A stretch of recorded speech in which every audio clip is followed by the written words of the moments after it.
Doctor Prashant Bir Singh Madnawat, associate professor, department of chemistry, SRLS government PG college Kaladera से BSc part second के विद्यार्थियों के साथ इलेक्ट्रोकेमिस्ट्री सेकंड, विद्युत रसायन सेकंड में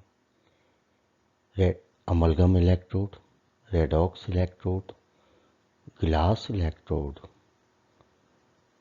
इलेक्ट्रोड विभव और मानक हाइड्रोजन इलेक्ट्रोड या हाइड्रोजन इलेक्ट्रोड के बारे में ई लेक्चर्स के माध्यम से आपके साथ विचार विमर्श करता हूं और आपका इस ई लेक्चर्स में स्वागत करता हूं। अमलगम इलेक्ट्रोड धातु के अधिक क्रियाशील होने की स्थिति में धातु का मरकरी के साथ अमलगम बनाया जाता है। जैसे लेड का सेल आरेख, लेड मरकरी के साथ अमलगम, एक खड़ी लाइन, लेड आयन, इलेक्ट्रोड अपचयन अवक्रिया, लेड आयन प्लस 2 इलेक्ट्रॉन्स परिवर्तित होंगे किसमें? लेड अमलगम में। इलेक्ट्रोड विभव का नंसठ समीकरण ई ए क्या है? सेल विभव की सक्रियता।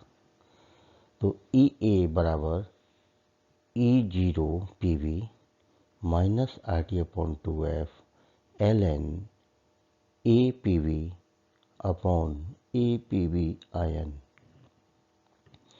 चूंकि यहाँ PV आयन की सक्रियता PV+2 है और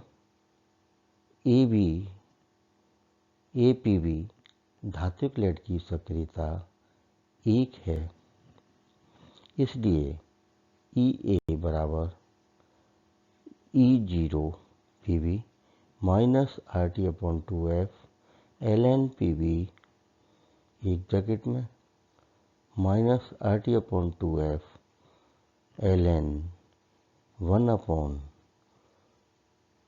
APV आयन।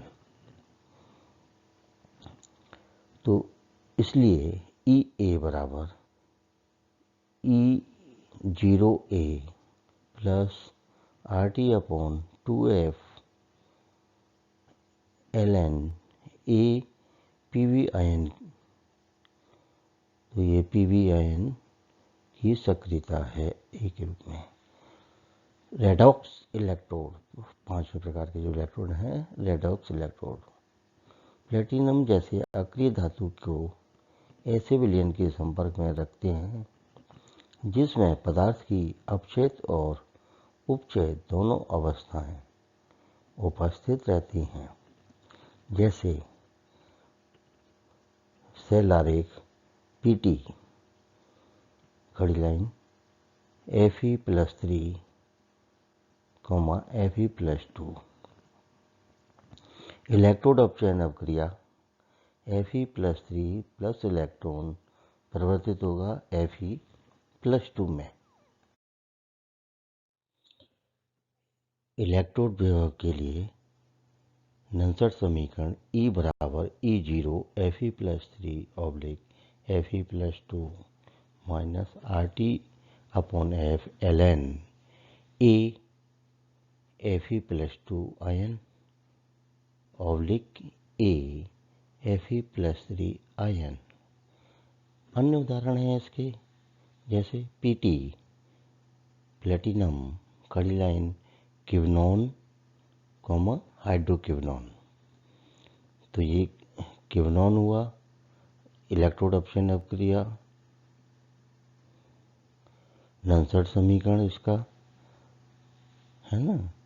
तो ये है कि quinone plus 2 hydrogen ion plus 2 electron परिवर्तित किसमें होगा?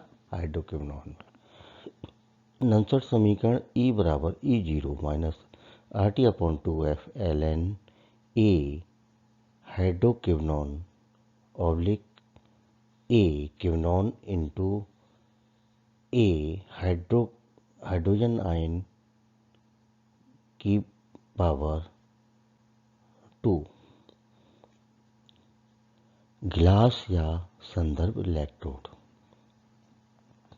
यह एक महत्वपूर्ण संदर्भ इलेक्ट्रोड है। इसमें कांच की एक नली विशेष आकृति की बनाई जाती है जिसमें तनु HCl भरा होता है। इस नली में एक चांदी का तार जिस पर सिल्वर क्लोराइड की लेयर चढ़ी होती है और इसे नली के अंदर रखते हैं। नली के निचले हिस्से को फुलाकर पतला कर देते हैं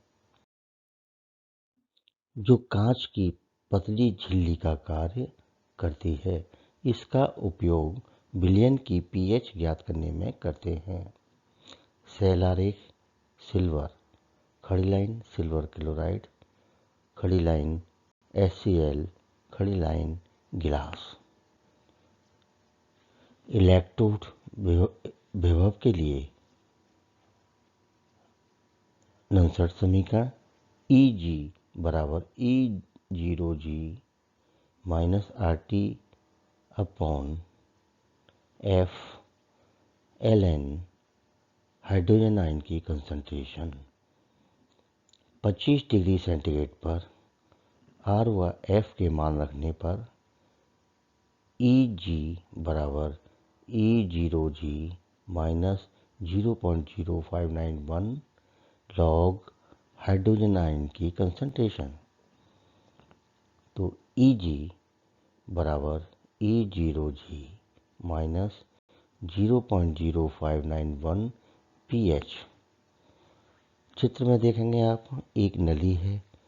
नली हमने कांच की नली ली और जिसका निचला हिस्सा है जिसको हमने फुलाकर पतला कर लिया है जो कि मेम्ब्रेन का काम करता है, पतली कांच की झिल्ली का कार्य करता है। इस नली के अंदर एक प्लेटिनम की तार जिसके ऊपर सिल्वर क्लोराइड की लेयर चढ़ी है और इस तार को, सिल्वर की तार को हम कांच की नली के अंदर सील कर देते हैं जिसमें HCl का विलयन भरा होता है। मानक हाइड्रोजन इलेक्ट्रोड। एक अम्लीय विलयन में डूबे हुए प्लेटिनम के इलेक्ट्रोड के ऊपर हाइड्रोजन प्रवाहित करने से जो इलेक्ट्रोड बनता है उसे हाइड्रोजन इलेक्ट्रोड कहते हैं और इसे एक पात्र में 1 m का अम्लीय विलयन लेकर उसमें एक प्लेटिनम इलेक्ट्रोड डालकर 25 डिग्री सेंटीग्रेड यानी कि 298 केल्विन टेम्परेचर पर एक वायुमंडलीय दाब पर हाइड्रोजन गैस प्रवाहित करने पर मानक हाइड्रोजन इलेक्ट्रोड बनता है। इस इलेक्ट्रोड का विभव का मान 0 होता है। इसे SHE स्टैंडर्ड हाइड्रोजन इलेक्ट्रोड भी कहते हैं। 2 H प्लस 2 इलेक्ट्रॉन्स परिवर्तित होगा हाइड्रोजन में। C मीन सांद्रता बराबर 1 मोल प्रति लीटर और हाइड्रोजन गैस जो प्रवाहित हो रही है वो है एक वायुमंडलीय दाब। इसका E0 का मान 0 होता है।